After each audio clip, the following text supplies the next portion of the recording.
Can see this. Here's all you have to do. Okay, look at any clock and see what time it is. All right. Then stop looking at the clock and go hang out for 5 minutes. All right. Then you come back. You look at the clock. It's not going to exactly be 5 minutes on a much larger scale. Yeah, but it's all about perception, because like right now, however long we've been doing this for, Sure. like Lou, me, and you all have a different perception of how long we've actually been doing this for, and that's why, like, you know, time is a and there isn't that bedrock of like ultimate time that for years science always thought there was. Right. That was Einstein's, you know, sort of like his big breakthrough, I guess, because he pointed out that it's dependent upon the speed of light that is hitting your eye and then transferring into your brain. Like for example, all right, I'm staring at Ryan right now. Mm-hmm. The reason I'm experiencing that is because the light that's deflecting off of your face is hitting my eye and then going into my brain. Now, what if I could travel backwards at the speed of light?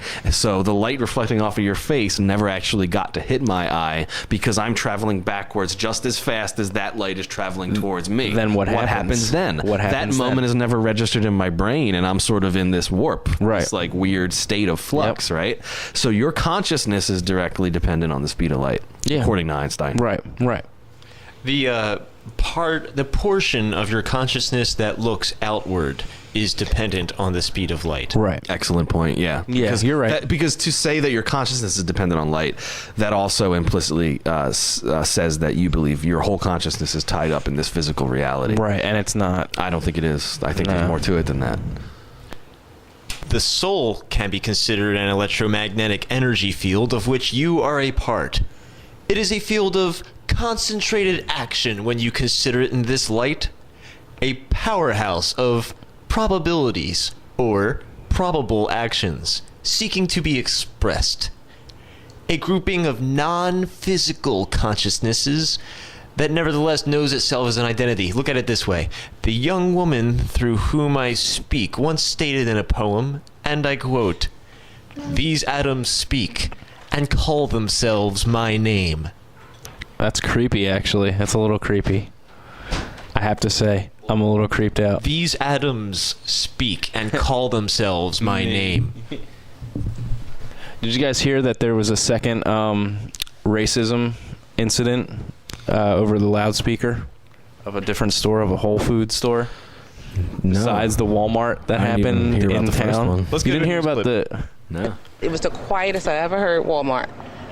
I could not believe it. Tracy Jenkins and fellow Walmart shoppers could not believe their ears Sunday night.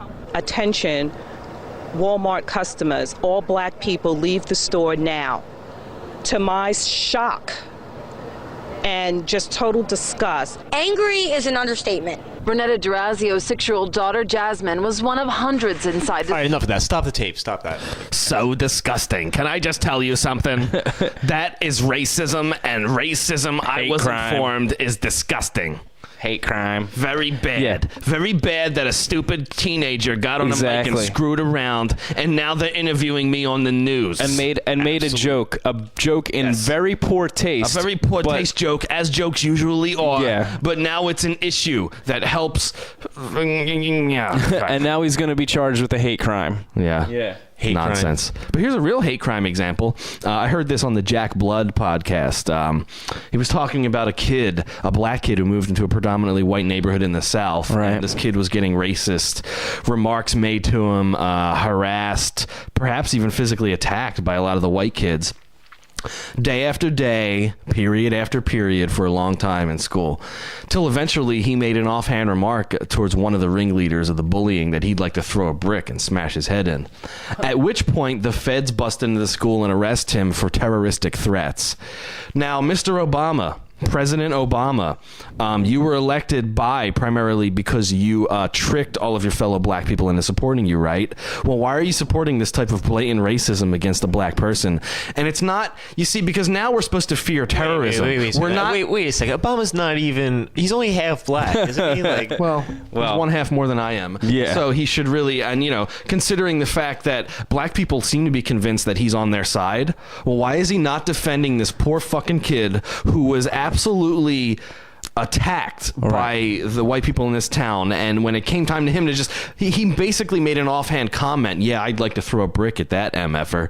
And what do? They arrest him and charge him with terrorism? Right, yeah. Because they're so desperate to trump up fake terrorism charges that they will take an example of good old boy white racism towards black people and use that as an example of terrorism. Pathetic, Mr. Obama. Pathetic you'd sell your own people out like that. I agree. Fake terrorism alert. April 15th and April 19th, they're going to stage false flag attacks. So if you see anything happen on these days, don't believe it. And don't feed the fire. Well, you have heard about like MSNBC, I think it is going to do a special on anti-government extremists. Conveniently reminding us of the threat that is posed by people in militias. Yeah, exactly. Right at a time where they're staging all this fake nonsense. Right. It's just so that when it happens, they have a reason to be like. Yeah, see, we reminded you last week. Right. Just like we reminded you of Bin Laden a few weeks before with that NBC interview. Right. Yeah. And then conveniently enough, a few weeks later, he attacks the World Trade Center. Yeah, it's convenient. Like Bill Cooper brought up. How the fuck could that journalist find him, but we have an entire military fleet who can't find him? Well, he's sneaky. Interesting. He's very sneaky. He's sneaky. Apparently. Why did Larry Silverstein take out maximum terrorist insurance 6 weeks before the attacks? To profit from them. Because he visited a psychic. Well, because it must have took much longer than 6 weeks to plant all those explosives in the buildings. Well, took since about 98 or 97. Yeah. Around the time when they wrote the PNAC document, the Project for a New American Century, and talked about a new Pearl Harbor having to galvanize people into support. Well, after the first World Trade Center attack. Yeah. They were hoping, good thing you brought that, because they were hoping that they could just do a simple basement bombing, maybe not topple the building, not a lot of collateral damage, scare the shit out of people. But nobody seemed to give a shit. Yeah, but people, were like, we really didn't like the shitty taste in our mouth after that first Gulf War. Right. We're not really into this bombing the Middle East because they got the oil thing. So you're going to have to scare us a little more than that. And you know what? They took that message to heart. They said, okay, motherfucker, we'll wait about 8 years and then we'll scare the shit out of you. Yeah. And that's exactly what they did on 9/11. Terrorism. Look the word up in your dictionary because I don't think you truly appreciate, a lot of you people that don't truly appreciate the meaning of the word. Yeah, absolutely. Yeah. All right, I got a clip. Who was the first terrorist organization in the United States? Who? Founding Fathers. Founding Fathers. You mean Thomas Jefferson? Oh, yeah. You mean George Washington? Oh, yeah. Paul Revere? Yeah. These guys right here, let me ask you something. Did they try to scare people? Oh, yeah. They tried to intimidate the British. Did they use acts of violence? Your founding fathers, my founding fathers, were involved in acts of terrorism against British officials because they systematically had British. How were the founding fathers attempting to intimidate the British? As they sent warships over? The British sent across an ocean warships with guns to shoot at Americans. How is the intimidation coming from us? Because we didn't want to pay them money anymore? Yeah, because we were asking for it. It's like saying if you call up a debt collector and tell them that this is bullshit, then you get to go to jail for intimidation and harassment. Okay, well, here's a good bottom line for you. Refusing to pay criminal bankers is never an attempt to intimidate them. Right. It's an attempt to free yourself from their criminality. Just like our founding fathers. Yeah, our founding fathers, who, for the record, were not terrorists, were the first Americans. They were the first something. Well, they weren't were the first freedom terrorists. fighters, and that's what they call terrorists these days. But that's also a perversion of the definition of the word terrorism, because terrorism almost always is state-sponsored, and it's the attempt to push through legislation or to get to bring about a certain environment that's produced by fear. You create fear. There was no attempt to terrify the British people into leaving us alone. There was a simple declaration of our rights and our sovereignty. Right. Now, if that terrified the tyrants, that's their fucking problem. Right, yeah, but exactly. We made no attempt to terrify them. If they were terrified by the fact that they tried to conquer a continent that's 3,000 miles across an ocean that they couldn't have logistically ever conquered at the time. All right, well, it's a shame that it didn't work. Check this out.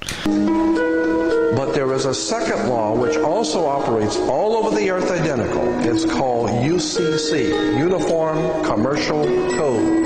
That is the law of God. in the world of business. I don't care if you're in Japan, in Africa, in China, in Istanbul, Turkey. If you have a company, if you have a corporation, if you are doing business where you buy and sell and make money, you are operating on this earth under something called UCC, Uniform